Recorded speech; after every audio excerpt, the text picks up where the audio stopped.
Check how far the controller can go without disconnecting. All right. There to here.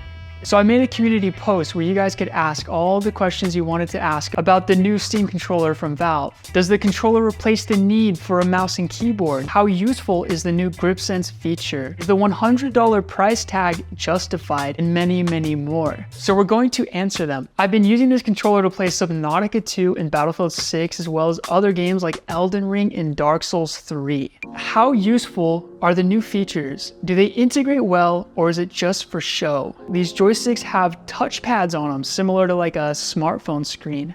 And you can program the touchpads to do whatever they want. So I tried for a while to find the best practical way to use this feature. And the most ideal in my situation came down to using it to aim down sights. But the reality was a completely different story. Valve, if you're watching this video, I would absolutely love if we could have an update, if this is possible, to set the dead zone, the outer dead zone for the touchpads on the joysticks. I would actually like to commit to using the feature instead of always accidentally using it. The next feature is obviously the GripSense. You put your hand on the controller senses that your hand is on the controller. And I tried to find the best way to use this, and I actually ended up finding a way that honestly, I could never go back to not using this feature. I've programmed it to do an insta 180 turn when I release my left hand from the grip. You know, I'm popping a couple targets, and then I gotta pull back to reload. When I release, I instantly flip and I run back into cover to reload, and then I do it again to go back into the combat. I mean, it is really one of those things that I'm like, whoa, this is genuinely useful. Also, you don't have to sub if you don't want to sub. If it's your vibe, you know it's your vibe. So the Trackpads is another feature. You're either going to use it like crazy or you're not. I don't think these are gimmicks. I think these are absolutely necessary. And I'll actually get into the Trackpad thing in a bit because there's another great question about them. And then lastly, you have the back buttons. They're super comfortable to hold. I've never had any issues with these back buttons, and they're harder to press, so you don't accidentally press them when you're gripping the controller. As much as I love this controller, this thing has given me what we call analysis paralysis. There are so many features this controller has to offer, and you want to utilize them, right? You spend $100 on it.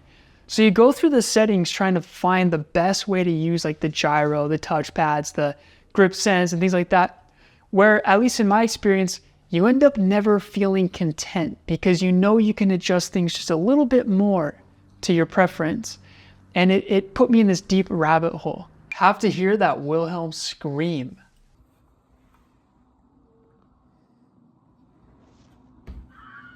Did you hear that one?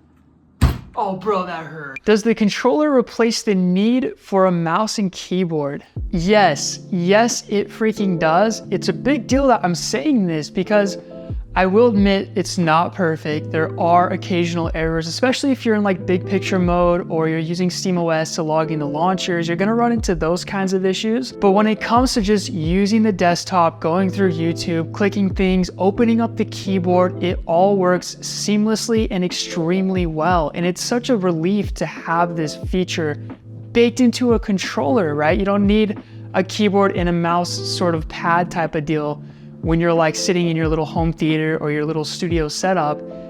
Yes, freaking heck yeah. Will the Steam controller work for home defense?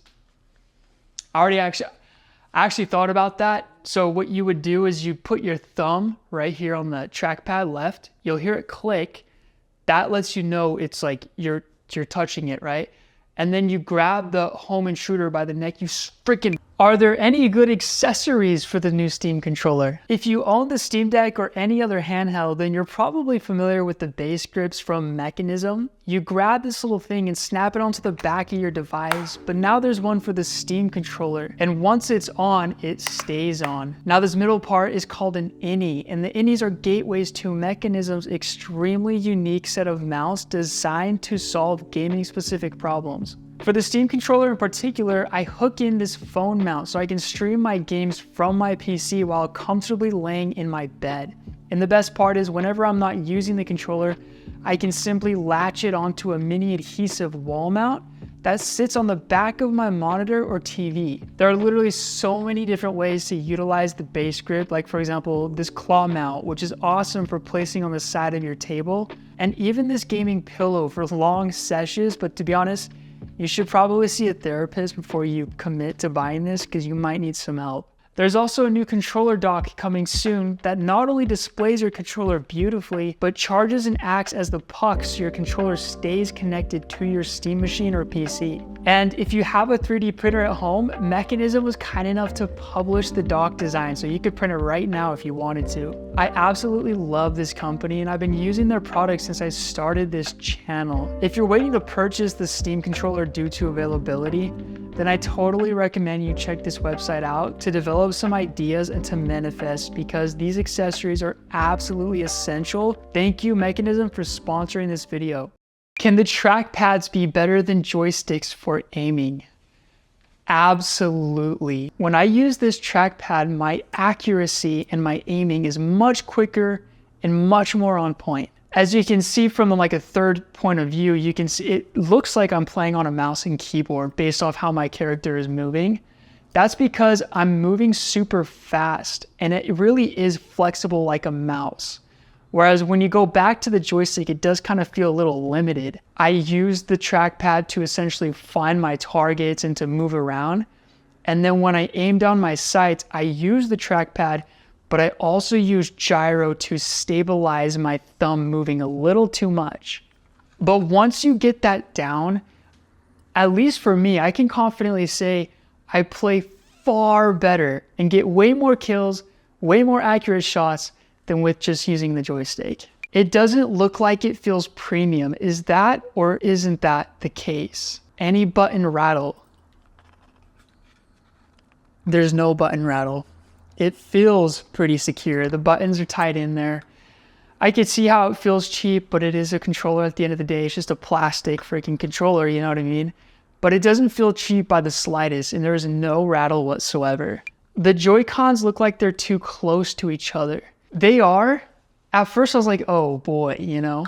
But about 5 minutes into playing Subnautica, I stopped caring. I stopped thinking about it. And I think that's going to be the case for pretty much everyone. They aren't too high where it's a problem, but they are high. And they're not too close to each other where it's a problem, but they are pretty close. It's one of those things that you probably won't like, and then you're just like, ah, whatever, it doesn't even matter. How much effort will it take to make it work for non-Steam games? You can actually play with the Steam controller on any game you want. It doesn't have to have Steam input anymore. But just keep in mind, your controller features will be stripped down to the bare bones, right? Like an Xbox controller. So it's doable, it's not preferable, but it works just fine now. How do the ergonomics feel compared to the Xbox One controller? To be honest with you, man, I actually prefer the Xbox One controller ergonomics a lot more. It's kind of weird, like when you hold them side by side, you definitely notice the difference. But if you're just holding the Steam controller, you don't notice the difference. It's one of those things where you're going to prefer another controller more or less on many aspects of this thing. But when you actually play on it, you get used to it super, super fast.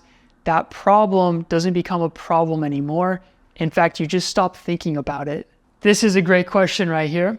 How do you find its ergonomics? Does the space taken by the trackpads make it feel more chonky than the already too chonky Xbox controllers? I'll be honest here, this freaking thing is super chonky, and it also feels pretty chonky when you're playing on it. But kind of like with the other things that a lot of us are concerned about with this Steam controller, sure, it's like a thing, like it's kind of like a problem. But again, I always keep saying this because it's true. Like 5 minutes after using the controller, you forget how chonky it is. It's not too problematically chunky. Disclose how much you paid for this controller to your viewers. Boom, there it is. Can it wake up the PC with Bazzite or just kind of anything else as a wake from sleep? It absolutely does. And it works dang well. Even works with Windows. I love it. It's a satisfying feature, man. It's good to finally have something like that. And it works really, really well. Is the $100 price tag justified? I don't know, man. Because here's how I see it. At the end of the day, dude, it's just a controller, right? Like, you could have a controller and play the same games for $30. The question you should ask is, are you the type of person who would utilize these features to your advantage? For a lot of us, yeah, but looking in hindsight with me and this controller, I feel like this thing is more of a luxury than it is like a practical necessity when it comes to gaming. It's hard because it's like, obviously it's a Steam controller, like you gotta have one, but you don't need one. But if you are like a PC avid gamer, and you wanna have a Steam machine, you maybe like to set up your PC and like TVs and stuff like that, yeah, I would actually go with this controller amongst any other one. Just because you have the trackpads, and the updates will come out that'll make trackpads a lot more reliable with operating systems and desktop modes. So it just kind of depends on what angle you're coming from.